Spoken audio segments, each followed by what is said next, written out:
Filosofía décimo, ontología. Hemos visto en los encuentros anteriores y de manera reiterativa el paso de la cosmología a la ontología. La cosmología está preguntando por el arjé, el principio, el fundamento, de qué está hecho el mundo, la realidad. Y después de diversas respuestas, llega Parménides y afirma que la realidad está hecha por el ser, por lo que es. Afirmación con la cual pasa totalmente de una categoría cosmológica a lo que los estudiosos llamarán después una categoría ontológica. Ontos es la palabra griega que significa ser. Y el ser, pues normalmente estaba utilizado para referirse a las cosas. Cada cosa es un ser. Sin embargo, Parménides no lo utiliza en sentido concreto, sino en sentido abstracto. No es como decir una docena de huevos, sino simplemente dejar docena. La docena es una noción, es algo que se piensa pero que no existe en concreto. Es lo común a una docena de huevos y una docena de plátanos y una docena de estudiantes y una docena de casas. No es algo concreto, sino algo abstraído a través de inducción, es decir, de los casos concretos pasar a una generalidad. Aquí vemos también el germen de la ciencia moderna, pues cuando la ciencia moderna está hablando de una ley natural, es porque a través de la observación y la experimentación ha visto patrones repetitivos que le permiten ir pasando de los casos particulares a casos cada vez más generales. Propiamente no son casos porque el caso es particular, sino a nociones más generales que en el lenguaje científico van tomando distintos nombres. Entonces podríamos hablar primero de una opinión, luego de una hipótesis, luego de una teoría y finalmente de una ley. A medida que vamos subiendo, y hay atención al lenguaje que utilizo, subiendo en esas categorías, vamos llevando más abstracción. Y en ese sentido se utiliza la palabra ser. Parménides tiene una obra que ha llegado hasta nosotros fragmentada, no llega completa. Sin embargo, a través de sus autores se puede reconstruir el sentido por lo que han comentado los autores que lo han citado. Y se trataría de un poema en el cual Parménides habla como si hubiese recibido una revelación divina. No es que realmente así lo considerara él, sino que lo que él ha descubierto le parece de categoría divina. Y en ese poema presenta dos vías del conocimiento. Una vía de las opiniones y que llama de los mortales, es decir, del común de las gentes, hasta que llega a él. Y entonces todo lo que se ha conocido hasta entonces, todo lo que se ha opinado, se ha dicho en filosofía inclusive, es solo opinión de los mortales. Por el contrario, él llama a lo que él ha descubierto, intuido, la vía de la verdad, en contraposición a la opinión, en la que se ocupa de lo que es el ente, ontos, y expone varios argumentos para mostrar o demostrar los atributos de ese ser al que se está refiriendo. Ese ser entonces no tiene inicio, no es generado, no es creado y tampoco tiene finalización, no se destruye, no se corrompe, y si no tiene ni principio ni fin, pues es inengendrado y es indestructible, y en ese sentido es lo único que verdaderamente existe, pues los seres concretos sí se van generando y sí se van corrompiendo, es decir, se van destruyendo.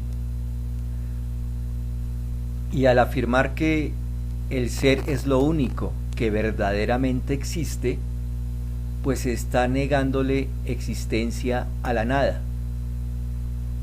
La nada no es, y este primer principio dominará la filosofía y la ciencia hasta el día de hoy. Este ser, este ente, este ontos, además es homogéneo, es decir, igual en todas sus partes, igual en todo aspecto. También, como no puede ser generado ni tener destrucción, es inmóvil en el sentido de que no tiene cambio, no se mueve sus condiciones. Y como no se mueve, como no cambia, pues también se le considera como perfecto.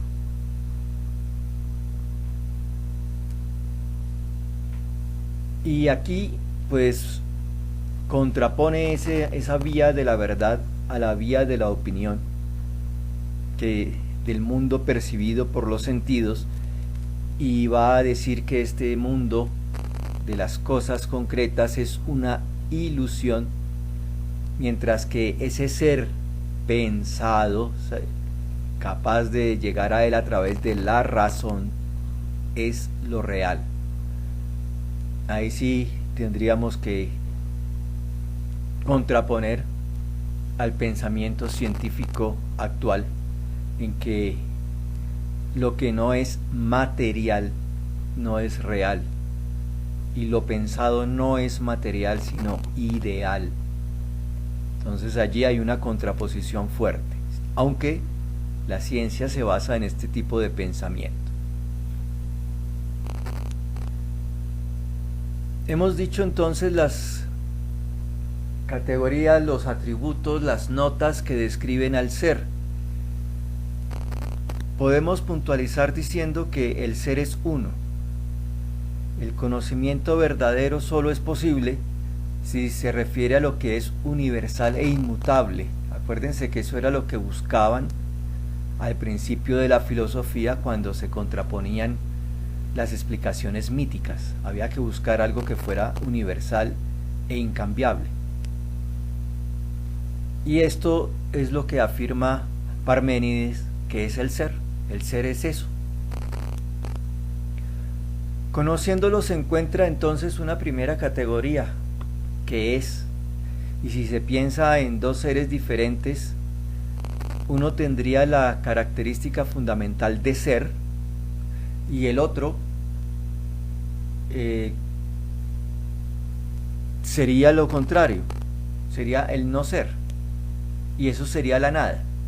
Sin embargo, aclara que la nada no existe, por consiguiente el único ser es el ser. El ser es uno y único. También hemos dicho que el ser es eterno, porque si hubiese tenido principio, habría sido originado por otra cosa, por otra causa, por algo diferente a él.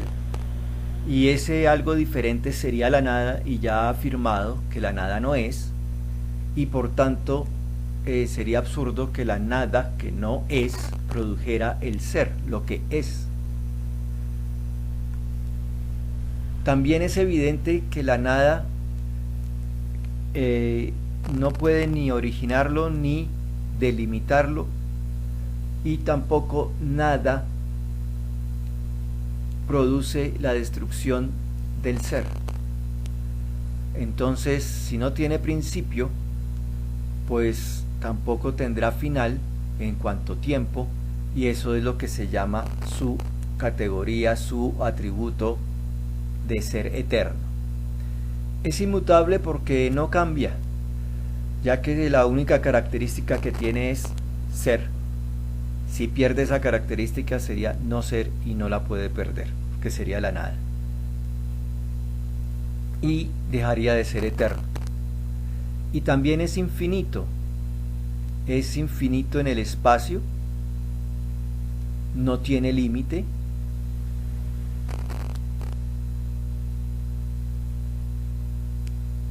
y tampoco está limitado por el tiempo.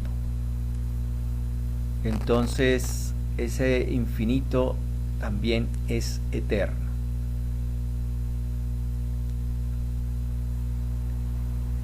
Entre Parménides y Aristóteles pasan varios filósofos. Buena parte de los que estudiamos nosotros en cosmología son intermedios en el tiempo entre los dos.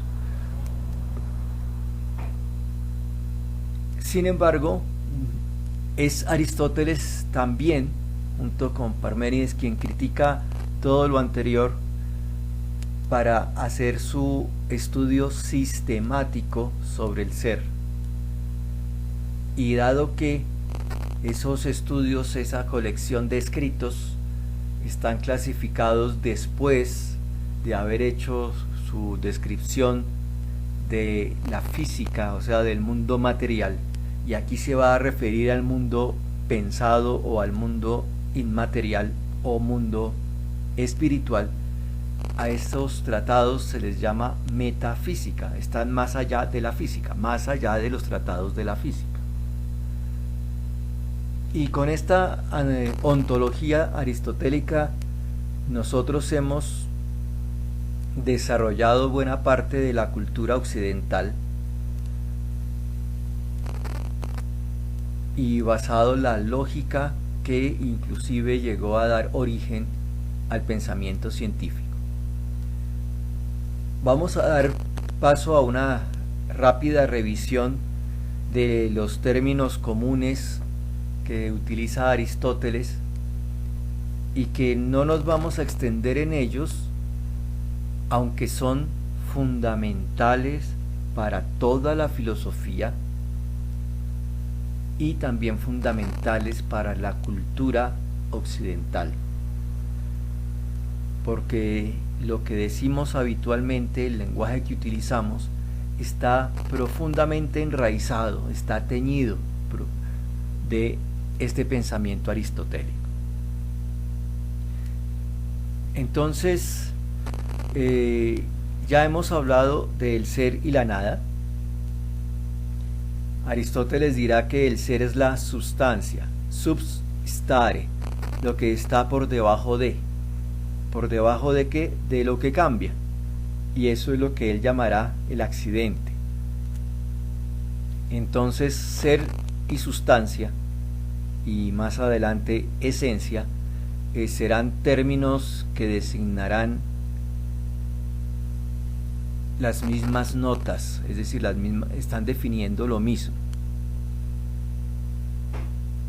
Sin embargo, reconoce que en lo real, es decir, en lo que además de tener la esencia del ser, existe materialmente o idealmente, hay diversas formas de ser. Y esas diversas formas de ser son las cualidades o accidentes, y como no permanecen, pues dan la posibilidad del cambio. Aristóteles también se referirá entonces, confirmará, que la nada es el no ser y será también la carencia absoluta de todo ser, de toda cualidad de ser. La esencia será aquello que constituye la naturaleza de las cosas, lo que hace que las cosas sean. Por consiguiente es lo permanente y lo invariable en ellas. Y acordémonos de la vía de la opinión y la vía de la verdad de Parménides. Entonces lo que permanece será esa esencia. Y la existencia será esa esencia que tiene una realidad concreta, es decir, que es una cosa, es un ente cualquiera.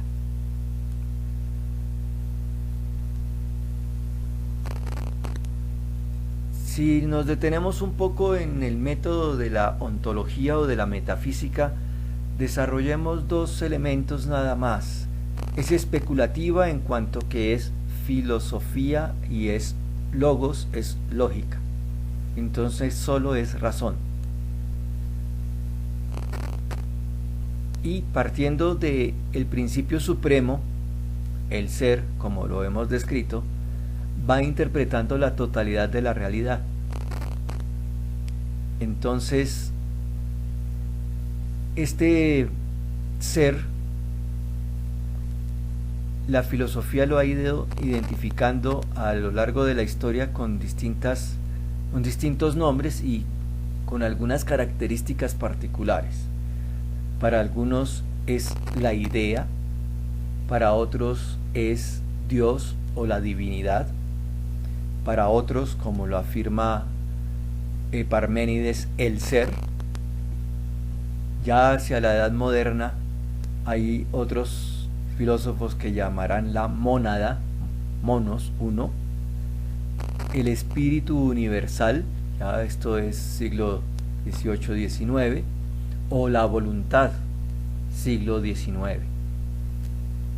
Entonces, ese fundamento de la realidad a lo largo de la historia de la filosofía ha tomado estos nombres.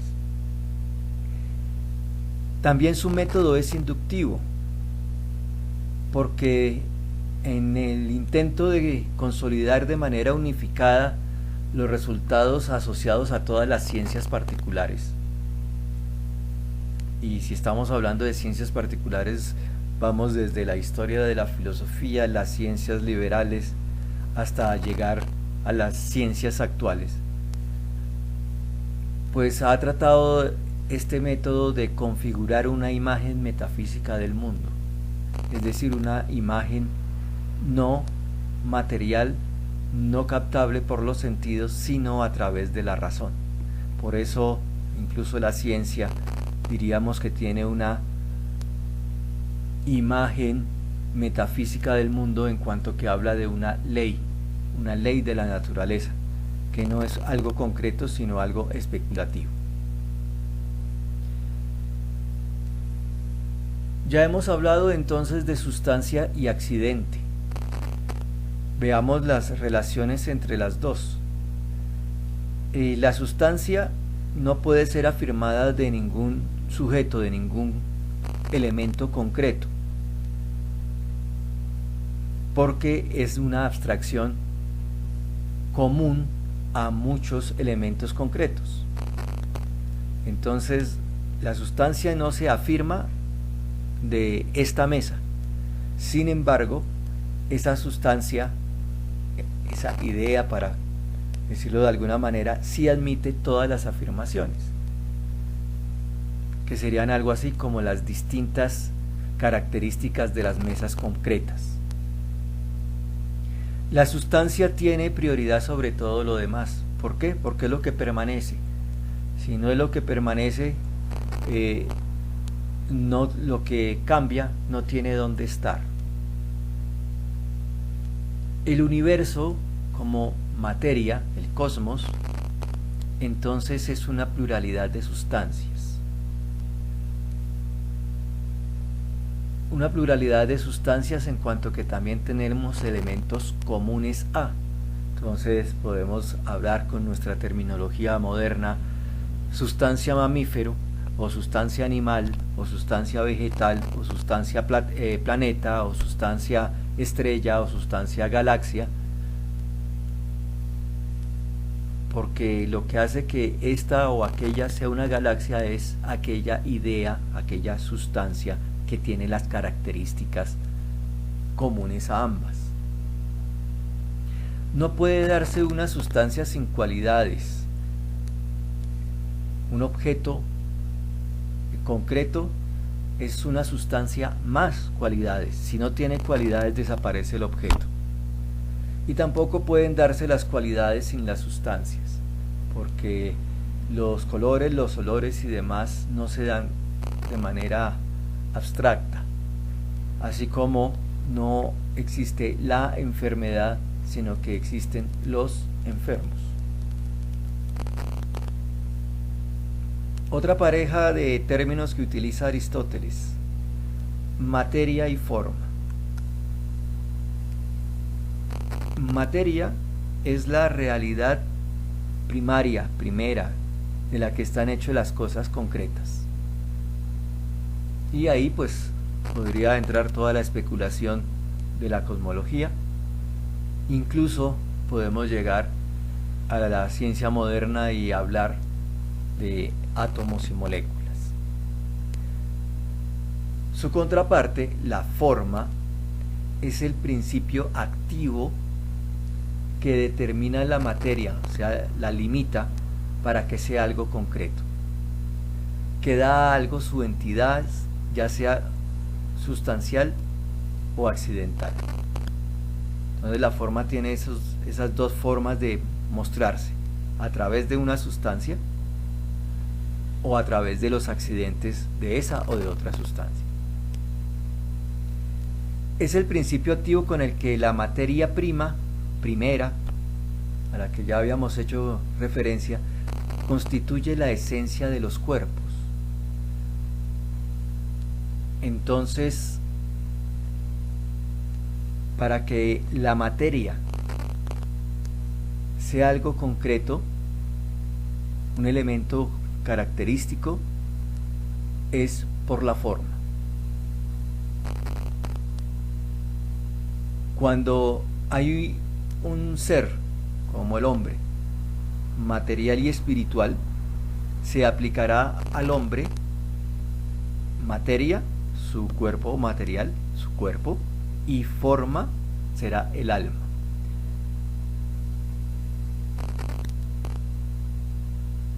Las relaciones entre materia y forma son muy semejantes a las de sustancia y accidente. No puede darse ninguna realidad primordial o materia sin forma. Es decir, todo elemento es materia más forma. La materia puede cambiar de forma, pero nunca carecer de ella. En nuestra mentalidad moderna lo tenemos en los elementos, en los estados de la naturaleza. El agua tiene forma líquida, forma gaseosa o forma sólida. Sin embargo, tiene alguna de esas formas, incluso entre los nuevos estados de la materia que se están descubriendo con los avances científicos. Podríamos hablar de que esos distintos estados son distintas formas. La forma constituye su esencia. La forma de algo constituye su esencia. Entonces ya tenemos que forma, esencia, sustancia y ser son elementos semejantes. Es lo que hace que una cosa sea lo que es. Fíjense que es la definición general de esencia. Importante aquí lo que se nos dice: la forma de una mano permite que ésta aprenda los objetos, los pueda coger, es decir, que sea efectivamente una mano. Entonces, una mano de una estatua no tiene forma de mano o de mano del ser vivo, sino que es simplemente su figura. ¿Por qué? Porque no funciona, ya que no puede aprender los objetos, no puede cogerlos. Lo mismo podríamos decir de la fotografía de una mano, del dibujo de una mano. Incluso podríamos cuestionarnos sobre las manos robóticas, si en verdad son manos o son simplemente formas.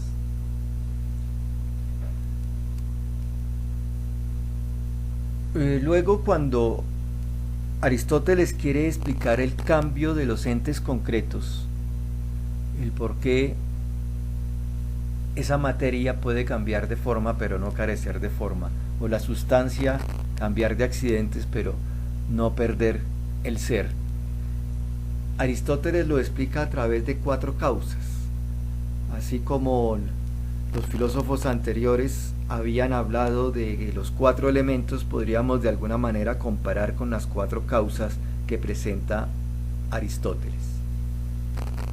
Para Aristóteles, entonces, el verdadero conocimiento consiste en conocer a través de las causas. En la medida en que este ente concreto descubro sus 4 causas, estoy conociendo al ente concreto.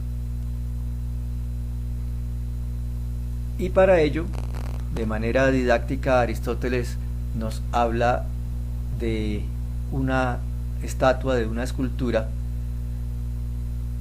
en la cual nos dice que es necesario lo que llama las 4 causas. La materia con qué construirla. Entonces será la causa material, digamos, el mármol. Otra causa será la idea que tiene el escultor de lo que quiere esculpir. Esa es la causa formal. Esa causa formal le dará forma a la materia, al mármol. La idea forma a la estatua. Luego, las herramientas y las manos con que se la esculpe.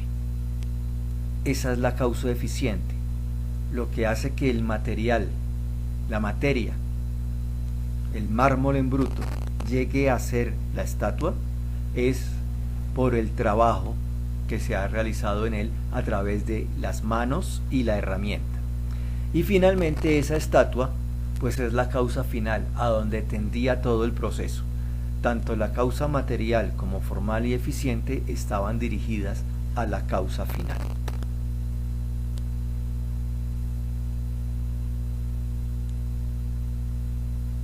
Y nos queda por relacionar potencia y acto. La potencia es la capacidad, no el poder como a veces lo pensaríamos, o la fuerza, sino la capacidad pasiva, fíjense que es lo contrario a fuerza, para recibir el acto. Y ya hablaremos de qué es el acto. Es la capacidad de llegar a ser. Aquello que está en calidad de posible y no en acto, no en realidad. Me gusta con estudiantes decir, en décimo ustedes tienen en acto el grado 9 y tienen en posibilidad el grado 10º, es decir, en potencia. El acto pues es el ejercicio de la posibilidad de hacer y su resultado. En otras palabras, es hacer posible la potencia, realizarla. Una potencia realizada es un acto. Y Aristóteles plantea pues el cambio con estas 2 nociones, potencia, que en griego se dice dynamis, y acto, que se dice energeia. Y ahí fíjense cómo nos llega también la palabra energía y dinamismo. Son nociones paralelas respectivamente a las de posibilidad y realidad, como lo acabamos de decir. Todo lo que sufre un cambio es en un momento dado algo en acto y algo en potencia. Entonces, por ejemplo, en la estatua, cuando era solo la piedra, estaba en potencia, y una vez terminada, está en acto. Gracias a ello puede sufrir el cambio. y lo que era en potencia convertirse en acto. Lo que fuese totalmente en acto ya no puede cambiar, porque todas las potencias, todas las posibilidades ya las ha realizado. Es lo que llama el acto puro. Y cuando se llega a esta noción, el ser en acto puro, partiendo de la explicación de los cambios y del movimiento de los seres concretos, y se llega a afirmar el ser en acto puro con todas las posibilidades realizadas, se afirma entonces que este ser en acto puro es Dios,